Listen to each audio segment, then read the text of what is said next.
네, 기관의 눈으로 연결하겠습니다. 오늘 오전에도 뭐 개인의 매수세도 있고요. 오늘 기관이 좀 많이 활동을 하고 있는 것 같습니다. 이번 주는 사실은 FOMC 회의가 있고요. 그것은 우리가 좀 유심히 지켜봐야 될 이벤트인 것입니다. 대신증권의 이경민 투자전략팀장 전화로 연결돼 있습니까? 잘 들리십니까? 네, 잘 들립니다. 네, 네. 이경민 투자전략팀장입니다. 대신증권에. 네, 쉬지 않고 달려오던 우리나라의 증시가 지난주에는 좀 숨고르기를 하는 것 같더니 언제 그랬나듯이 다시 상승세를 나타내고 있습니다. 이번 주는 어떻게 전망하십니까? 네, 이번 주도 뭐 상승의 힘은 굉장히 강합니다. 지난주에도 반등에 성공을 했고, 오늘도 장 초반부터 상승세를 이어가면서 3,200을 넘어서는 회복 시도하는 모습들을 나타내고 있는데요.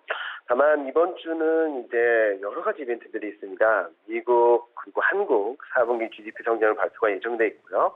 그리고 FOMC 회의 예정돼 있고, 뭐 국내외 4분기 실적 시즌도 이제 정점을 통과하는 시점이다 보니까 여러 가지 이벤트들을 앞둔 데 따라서 여러 가지 좀 체크해야 될 변수들이 많아졌다. 오늘은 그 코스피가 굉장히 강하지만 변수들을 좀 체크해서 꼼꼼히 살펴보자라고 말씀드리고 있습니다. 네, 알겠습니다. 이 팀장님, 사실은 4분기 실적을 우리가 좀 앞두고 있는데요. 간단하게 제가 질문 하나 더 드리고 싶은데 4분기 실적 중요합니까? 뭐 일단은 뭐 그 결과 자체가 중요하진 않을 수 있습니다. 그런데 보통 4분기 실적을 발표한 이후 실적 가이던스를 제시하거든요. 그렇기 때문에 실적 가이던스가 어떤 그림을 보여줄지, 많은 투자자들이 기대하는 수준에 부합할지, 아니면 그걸 넘어설지, 아니면 그보다 못할지, 그에 따라서 주가 흐름이 결정될 수 있기 때문에 단기적으로는요, 그런 흐름들을 조금 더 지켜봐야 된다는 말씀드리고 있습니다. 전 세계의 그 증시, 전 세계의 모든 종목들, 거의 모든 종목들, 커버되는 모든 종목들의 실적 추정치를 보면 한 1%가 오르고 있는 것 같고요. 실적 추정치가 한 달 전과 비교해서는. 그다음에 그 선진국은 뭐 한 1.12% 오르는 추정치가 변하고 있는데 이머징 마켓은 우리나라를 포함한 이머징 마켓은 실적 추정치가 선진국보다 조금 더 상향이 되는 것 같습니다. 약 뭐 1.8에서 2% 정도. 그 중에서도 우리나라, 뭐 인도 이런 회사들의 실적 추정치가 상향이 되고 있는데 이런 모습들을 보면 우리 팀장님은 어떻게 생각하십니까? 역시 우리나라의 지수가 앞으로도 좀 강할 수 있다 이렇게 생각하십니까? 아니면 좀 반영이 됐다고 보십니까? 뭐 단기적으로는 많이 오른 듯 따른 밸류에이션 과열 부담은 있지만 말씀하신 바와 같이 실적 전망치가 상향 조정되고 있다라는 점들은 단기적인 과열, 밸류에이션 부담에도 불구하고 코스피 상승 여력은 커지고 있다라는 말씀을 드릴 수 있을 것 같아요. 단적인 예로 말씀을 한번 드려보면은 작년 8월 코스피가 3,454에서 고점을 찍었을 때가 한 13배 좀 넘는 수준이었는데 지금은 13배가 넘는 수준이 2,800포인트가 넘습니다. 무슨 말씀을 드리냐면 말씀하셨던 것처럼 이익 전망이 올라오고 12개월 포워드 EPS가 상향 조정되면 같은 밸류에이션 레벨도 지수는 상승한다는 얘기죠. 그렇게 본다면 지금 현재 시점에서 코스피가 단기적으로는 과열 부담 그리고 밸류에이션 부담이 크다라고 볼 수 있겠지만 향후 이익에 대한 눈높이가 높아지게 된다면 더 싼 구간일 수도 있다라고 볼 수 있겠죠. 알겠습니다. 그 증시의 불안 요소로 하면 사실은 지금 10년 말 국채 금리가 급하게 올라가는 것인데요. 물론 급하게 올라갔다가 지금 최근에 조정을 받아서 조금은 다행입니다. 그래서 연준이 테이퍼링 이슈까지 좀 나오고 있고요. 그리고 예정된 FOMC 회의에서 어떤 얘기를 할지 좀 궁금한데 이 FOMC에서 나올 그 연준의 스탠스 굉장히 중요할 것 같은데 우리 팀장님은 어떻게 예상하십니까?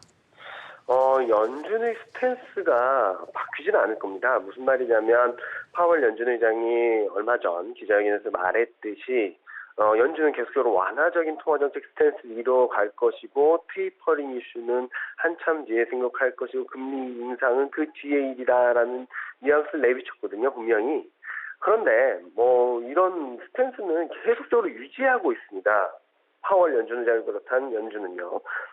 그런데 최근 여러 가지 논란이 된 일들을 놓고 본다면 연준 위원들 사이에서 여러 가지 얘기들이 나왔기 때문이거든요. 그런데 전제가 있습니다. 미국 경제가 예상보다 굉장히 강한 성장을 보이고 예상보다 빠른 회복을 보일 때 이렇게 될 수 있다 정도로 말을 한 거라서 지금 현재 시점에서 이게 당장 연준이 통화정책 스탠스가 바뀔 것이다라고 보기는 어렵고요.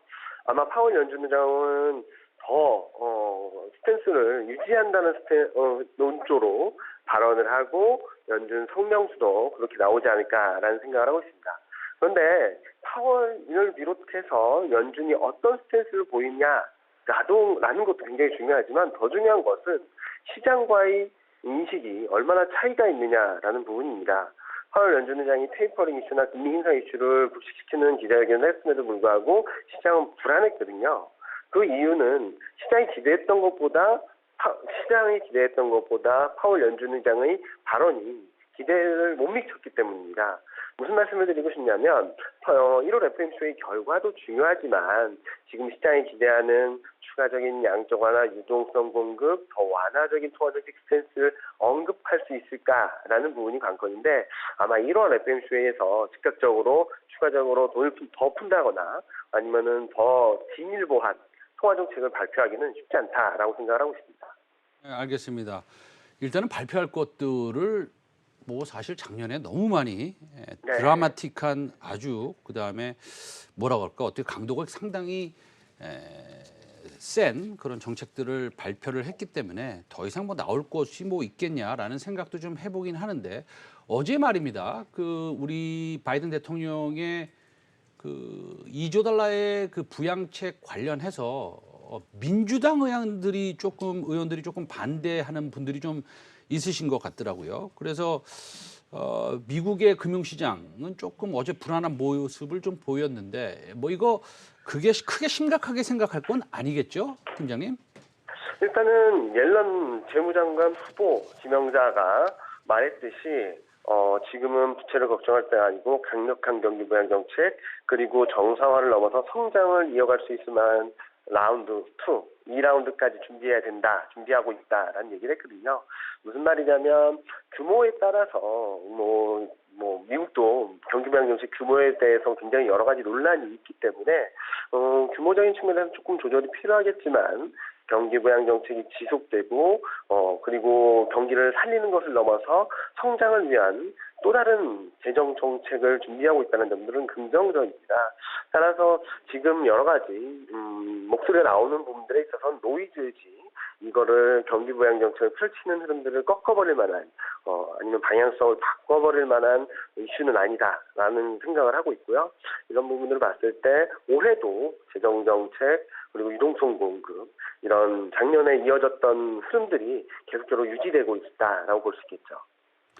뭐 그러고 좀 이벤트적인 건 한데요, 팀장님. 네. 인도의 그 백신 공장에 화재가 일어나면서 지금 유럽이나 또 미국을 포함해서 백신의 공급이 조금 좀 쉽지 않다. 물론 뭐 잘 되겠죠. 그러나 잠시 조금 울퉁불퉁한 길을 좀 걷는 것 같습니다. 공급 측면에 있어서.